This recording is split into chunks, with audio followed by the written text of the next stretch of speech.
É isso aí, nação rubro-negra, tô de volta, revigorado, voltamos a trabalhar, eu e o elenco do Flamengo, aqui na Stockton University, e hoje nós tivemos a presença aqui do presidente Luiz Eduardo Batista, o BAP.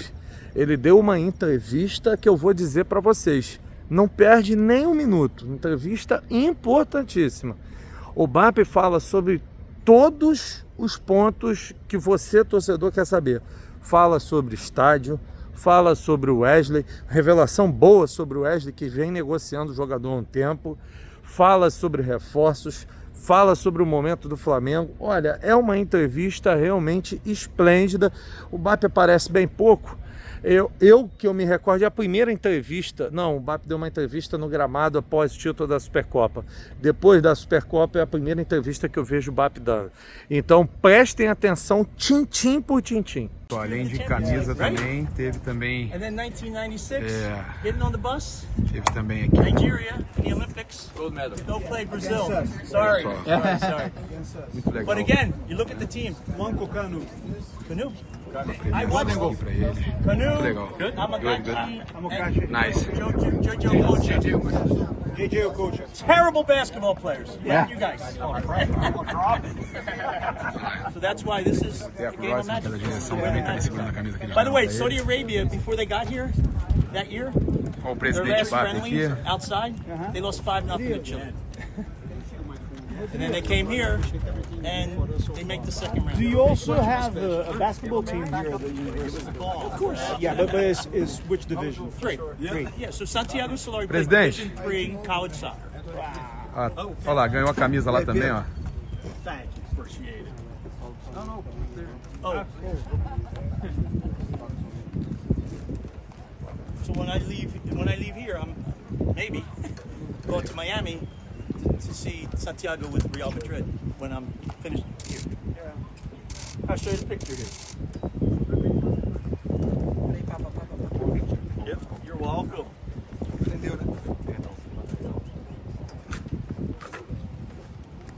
Presidente, tudo bem? Presidente. Ei, papo, Tudo bem? bom? Tá magrinho, hein? É, rapaz. Um pouco pra entrar em campo. Hã? E aí, ficou, cara, que vitória, né? Importante, óbvio que já passou, mas é legal, né? Você vê o time Sensacional, representando. né? Night they won the Sensacional. championship. Eu acho que pro Flamengo, pro young torcedor guy in the picture brasileiro, is me. eu acho que essa coisa de resgatar a autoestima do brasileiro, acho que tinha uma espinha na garganta, né? De que o outrora melhor futebol do mundo não dá pra bater de frente com esses caras. Ah, mas dá. Dá sim. E a gente tá provando que dá. Né? Então, tem um sentimento todo especial como torcedor, como brasileiro, como presidente do clube. Muito bom. Não ganhamos nada ainda, Nada, tá certo? nada. Um dia de cada vez. Mas o orgulho é diferente, né? Você, é diferente. independente do que aconteça, né? Diferente. Mas é bom que a gente vá ganhando, né? Independente do que aconteça, a gente tá no hino, né? Vencer, vencer, vencer. Mas até agora foi muito bom. Virada, presidente? Hã? Coração. Ali na virada. Eu acho que o coração rubro-negro é blindado para isso, né? O coração rubro-negro é forjado essa visão nesse mundo mais guerreiro, né? Se você olhar a história do Flamengo, as grandes conquistas, nenhuma delas veio de maneira tranquila, linear, nenhuma delas, né? Então, eu acredito que a gente percebia que a gente estava jogando melhor, mas futebol a bola tem que entrar. Então, quando você vê se materializar no gol, né? Uma porção de trabalho que você faz fora de campo, é uma satisfação enorme. Lembrou 2019, presidente, com aqueles 2 gols em Eu acho que 2019 é incomparável, né? 2019 é incomparável. Até pelas circunstâncias, já eram 38 anos e tal, era diferente. 2019 foi um exercício cardíaco mais relevante que o de ontem, né? O de ontem não era fundamental ganhar, né? Não era fim de linha pra gente. Claro que você sempre quer ganhar, mas não era fundamental. Mas é sempre especial, né? Pelo momento, pelo ambiente, pelo que representou. Então foi muito bacana. E a festa no Brasil também foi sensacional, né? A gente aqui fica olhando só para o estádio, mas lá foi o que tinha de gente em Copacabana, o que tinha de gente no clube. O pessoal da segurança no clube enlouquecido, porque a gente botou um telão lá, né? E apareceram 5 mil para ver o jogo e tal. foi sensacional, foi muito bacana. Mais especial Uma ainda. coisa que a gente pode fazer agora é conversar sem gravar em 2025, se é possível. Só uma não é? última, pra Então, ele falar, que eu acho bacana a a gente gente ouvir poder do presidente. conversar, É bacana a gente ouvir do conversar, presidente. Eu sei Eu que é não falo bacana. tanto, Que trabalho, né? que trabalho do Felipe Luiz, né? Que vai se concretizando, né? Mas não é só do Felipe, sabe? A gente acaba, eu acho que a cultura latina e do brasileiro é de tentar criar sempre uma visão de um messias, né? É todo um grupo, cara. Sem protagonismo, né? Sem, Eu acho que assim, claro que cada um tem a sua importância, mas quando o todo é forte, as individualidades sobressaem. Quando é só individualidade, é tiro curto, não vai longe. Então, o Felipe é um craque, né? Mas ele tem uma equipe com ele que é sensacional, né? Eu acredito que todo o entorno, os atletas, o elenco, o pessoal que prepara tudo, o pessoal de logística, o pessoal de fisiologia, de nutricionismo, é um mundo de gente que a gente não pode não reconhecer. Tem muito mais por trás daqueles 11 que entram em campo do que a vã ilusão do torcedor, né? Então é absolutamente especial a gente estar vivendo isso aqui. Muito bacana. Eu vi que você teve com o CEO do Chelsea e um dos acionistas do clube também. Sim. Né? Não sei se foi antes ou depois do jogo, mas se você pudesse passar alguma impressão sobre o que eles acharam de estrutura, de capacidade do Flamengo de mobilizar a gente também. Né? Olha, nesse nível, os caras têm noção do que é o Flamengo, né?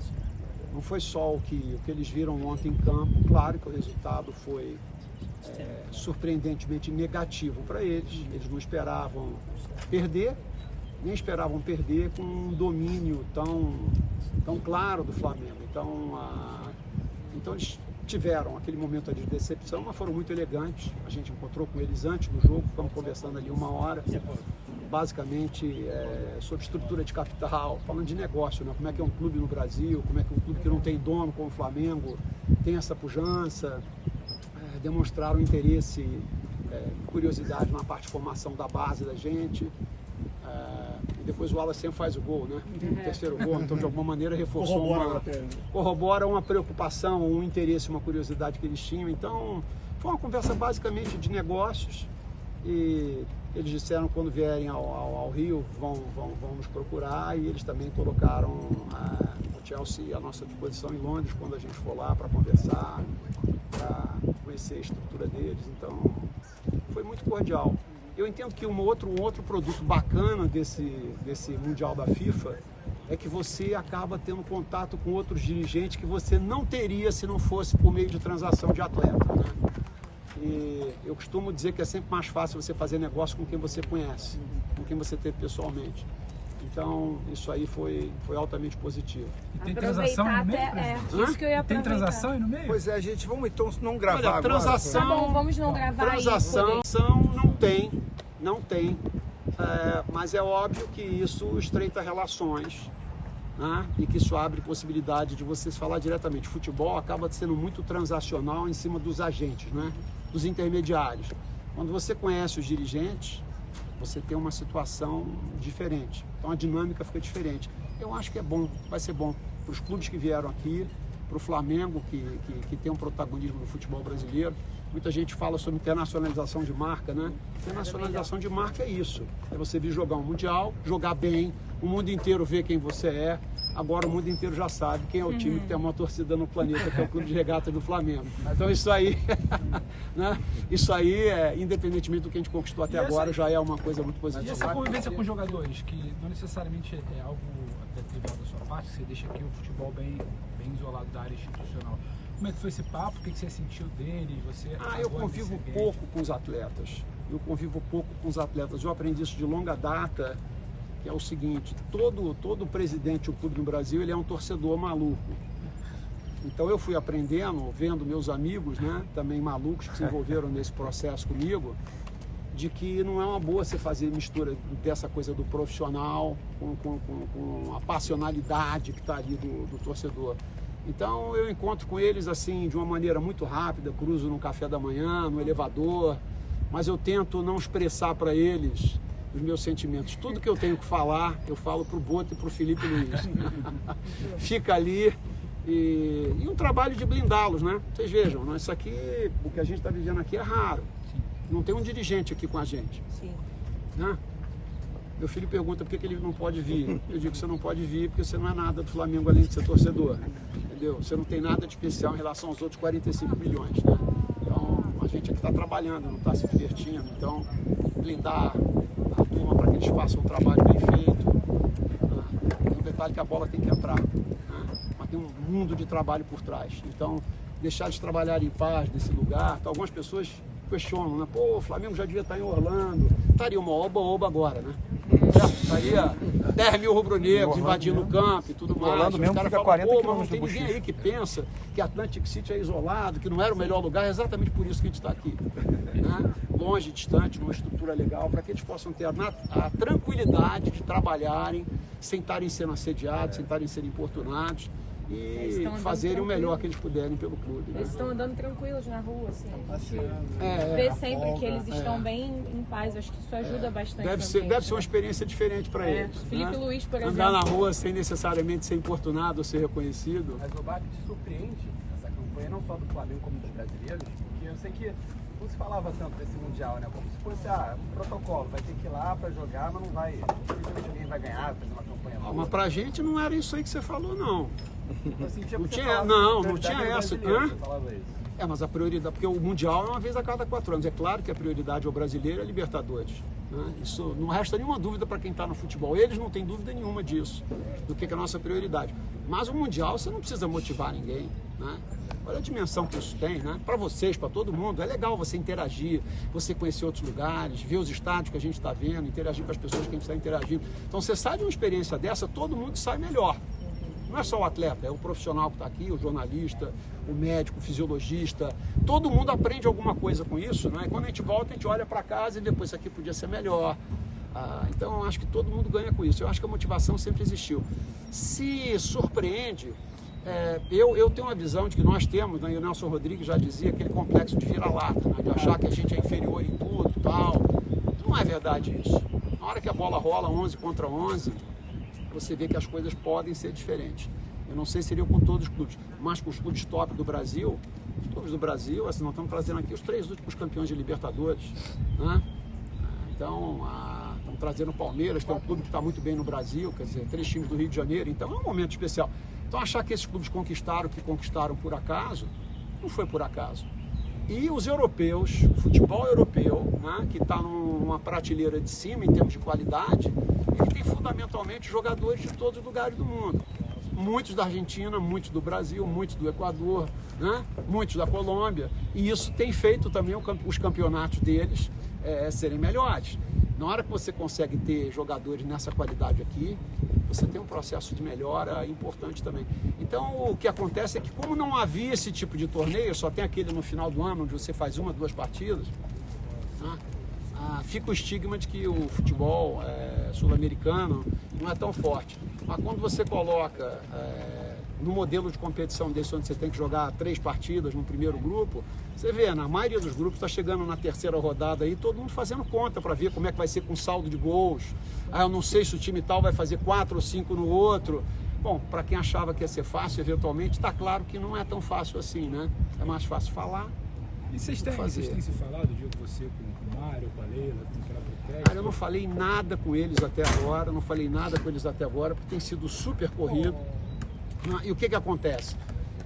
Hoje aqui eu estou sem fazer praticamente nada, né? Mas tem gente que está envolvida com o jogo. Então, ontem eu estava muito envolvido com o jogo e tinha gente que não estava tão envolvido com o jogo. Não? Então você acaba que você descasa. Mas a gente, com o Mário e com o JP do Botafogo, a gente se encontrou no evento lá do Governo do Estado, da Secretaria de Turismo ali no Lagoon, no Rio de Janeiro, junto do clube.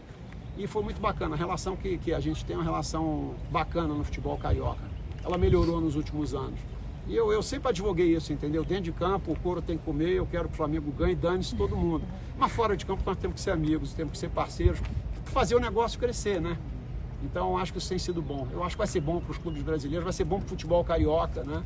Tinham vários memes, brincadeiras ontem nas redes sociais, falando, pô, difícil mesmo é o campeonato carioca. Agora os caras estão vendo como é difícil ser Madureira, Boa Vista. E cobra também pela premiação, Babi? Fica vendo um caminhão de dinheiro aqui para essa participação e ir vencendo. Dinheiro nunca é demais. Dinheiro nunca é demais, a gente tem fome, a gente quer contratar mais gente, quer trazer mais gente para fazer esse elenco mais forte. Então vai vencer só mostra como o negócio pode crescer no Brasil, né? olhar que a gente talvez seja a 8ª, 7ª liga no mundo, eu acho que se a gente organizar a coisa dá para ser a 3ª. Bacana. Primeira, segunda não dá, mas eu acho que em um horizonte de 5, 10 anos é bom você ter, perspectiva, né? Acho que dá pra gente ser a 3ª liga do mundo. E esse Mundial de Clubes eu acho que veio para ficar. Acho que isso veio para ficar. Na minha opinião, o que vai acontecer é que a Copa do Mundo vai acabar virando uma coisa parecida com Olimpíadas. Alguém comentou isso hoje. Vai ser uma coisa mais de celebração, de integração entre os países. E o Mundial de Clubes é o que vai ser a Vera mesmo, que traz a paixão, né? Que traz a torcida da gente aqui dando um show. Eu não sei quem deu mais show ontem, se foi o Flamengo dentro de campo ou a torcida fora de campo. A torcida foi absolutamente especial. Obrigado a todos vocês aí pelo apoio. Muito bacana. Valeu. Aproveitar que a gente está vendo o Wesley aqui no campo com o Felipe Luiz, né? E tem muito uma expectativa em relação à venda. Você estava em contato com o pessoal do Chelsea, né? Até falou sobre a cordialidade deles. Teve alguma conversa sobre o Wesley? Eles consultaram de alguma forma? Não, existem muitas sondagens, né? Mas conversa concreta só teve uma até agora. E Pode falar pra gente? Não, claro que não. Claro que não. Não, fica à vontade, pode perguntar. Não tem problema só porque nenhum. o torcedor quer saber. Mas assim, eu acho que é natural, né? Com o que Mas ele foi está agora jogando. nessa janela, essa conversa? Não, já era uma conversa que havia um tempo, Mas é assim, é um namoro que pode evoluir, pode dar em casamento ou não. O que acontece é que a gente tem uma situação mais robusta hoje. A gente não tem que vender o almoço para pagar o jantar. E a gente não vai fazer nenhuma transação que seja muito boa para o clube, né? Então, isso vai evoluir naturalmente. Eu acho que naturalmente vão vir propostas, mas assim, a nossa intenção não é vender o atleta. No caso, como o do Wesley, que é um exemplo que você falou, é só mais um exemplo, mas para vender um jogador que tem um encaixe que a gente tem no elenco, né? Num ano difícil como esse, que a gente quer ganhar tudo, né? Então você tem que buscar o equilíbrio ali, né? Entre o veneno e a dose. Você vende 2 jogadores, faz muito dinheiro e perde um título ali na frente. Então o Flamengo não é banco. Então a ideia é você ganhar tudo, né? Não perder as oportunidades que você tenha de fazer transações que sejam boas para o clube e para o atleta, e você trazer outros atletas que de alguma maneira reforcem ainda mais o teu elenco. Então é um jogo de xadrez, não é um movimento só. Então não é só eu vou vender o jogador se me pagarem mais. Certo. Eu consigo repor, eu tenho possibilidade de repor. Quando eu olho para frente do ano, esse jogador que eu vendi dessa posição, eu tenho alguém em casa que possa assumir esse papel, eu tenho um backup para ele. Então tem todo um trabalho de planejamento de médio e longo prazo que a gente tem feito, que quando elogiam o elenco do Flamengo, isso é um trabalho de muitos anos, não é um trabalho só de agora. Não é só de agora. Os reforços que nós trouxemos, a gente não tinha um caixa forte no início do ano, né? Então as pessoas diziam, não, o cara não vai conseguir trazer ninguém. A gente trouxe Danilo, trouxe Jorginho, trouxe Juninho, que ainda vai dar frutos. Vamos lembrar que tem jogadores hoje que são considerados imprescindíveis, fundamentais, e que tiveram 6 meses terríveis quando chegaram no Flamengo. Tem vários, né? Você pega o Michael quando chega no Flamengo, o cara foi revelação do brasileiro e tal. Em 21 foi o jogador do campeonato, arrebentou, jogou muita bola. Então, o Arrascaeta, que era o único uruguaio, né, sem raça que tinha. Então, falava essas bobagens, mas você vê, no tempo, né, você precisa de um elenco, né? Você precisa de um elenco. Então, não é só você comprar ou vender um atleta. Tá? O próprio Varela, Pulgar, quer dizer, demoraram um tempo. O Léo Pereira para se adaptar. Pois é. O Rossi, quando chegou, ficou lá por uma escolha como reserva do Matheus Cunha, né? E hoje é uma segurança para a gente. Então é um processo de longo prazo, de avaliação importante e tal. O que acontece é que tem plano para todas as posições, né? Não necessariamente a gente consegue trazer os jogadores que a gente gostaria, seja por uma questão de time, interesse do atleta, preço. Mas o Jorginho deu certo, né? Você falou, eu lembro que você falou na CBF que vocês não queriam qualquer jogador, queriam o Jorginho. É isso. E deu certo. É isso. Ô Bap, em cima do que você estava falando do contato com o pessoal do Chelsea, o Boto viveu a vida dele todo em contato com os dirigentes europeus. Você acha que isso vai facilitar o caminho do Flamengo nas janelas com relação ao acerto nas contratações, por ele conhecer diretamente os dirigentes de lá? Eu acho que conhecimento sempre ajuda. Credibilidade é importante, né? Eu sinto um orgulho enorme como rubro-negro, porque quando eu me envolvi com isso, e a gente ganha a eleição de 12, não tinha dinheiro para comprar papel higiênico no clube. tinha dinheiro para comprar lâmpada no banheiro. Então os caras diziam, olha, não vá ao banheiro depois de 7 da noite não, que é escuro. Isso é uma vergonha enorme para um clube como o Flamengo. Então quando a gente hoje olha que a gente compra jogador de qualquer clube do planeta, e que a nossa palavra vale, quando a gente diz que vai pagar em 2, 3 anos, a gente realmente paga, isso enche a gente de orgulho. O mercado internacional sabe disso. Muitos dos vendedores de atletas dizem, olha, para o Flamengo a gente vende sem garantia bancária. E garantia bancária, para quem está no Brasil, fazendo dinheiro em real, para botar um jogador, para trazer um jogador lá de fora, às vezes faz o jogador ficar 30% mais caro. Você não consegue trazer o jogador se você não tiver credibilidade. Então, na sua pergunta, tem uma questão de credibilidade, de margem, e a coisa da relação pessoal, claro que ajuda. Então, trazer um cara do nível do Boto, que tinha transação, que transacionava com todos esses caras, ajuda no processo. Mas é um conjunto, não é uma coisa só. Aí, se o Boto estivesse no Brasil, em outros clubes que sabidamente não pagam nada, nunca, ninguém, eu acho que o Boto, com todo o relacionamento que ele tinha com os caras, não seria tão simples, né? Então, eu acho que é sempre um conjunto de coisas. O caixa está melhor que o do início do ano, então o torcedor pode ficar esperançoso? Não tem como tá, não tinha como estar pior. Então, assim, né, eu tirava 1 na escola, agora eu estou tirando 6. Melhorei muito, né? Mas ainda dá para melhorar. Eu acho que um clube do tamanho do Flamengo, se o Flamengo fosse uma empresa faturando 1,5 bilhão por ano, ele tinha que ter uns 300, 400 milhões em caixa. É assim que você toca uma empresa. Ninguém toca uma empresa grande com menos de 3 meses, 4 meses de dinheiro em caixa. O Flamengo tinha dinheiro para 2 dias. 2 dias. Caramba. O Flamengo tinha uma situação econômica boa, mas uma situação financeira ruim, né? Aquele cara que tem imóveis, tem mobilizado, tem o elenco, mas não tem dinheiro no banco. Liquidez, né? Não tinha liquidez. Agora tá até o Boto falando em Vlahovic hoje. Ele pode falar o que ele quiser, né? O Boto e o Paparazzo, né? Não, ele falou, ele deu entrevista. Viram só? Muito explicativo. Então tá na cara que a situação do Wesley é uma situação que em pouco tempo devemos ter uma decisão definitiva sobre o caso. Valeu, nação. Tamo juntos. Vamos em frente. Isso aqui é Flamengo.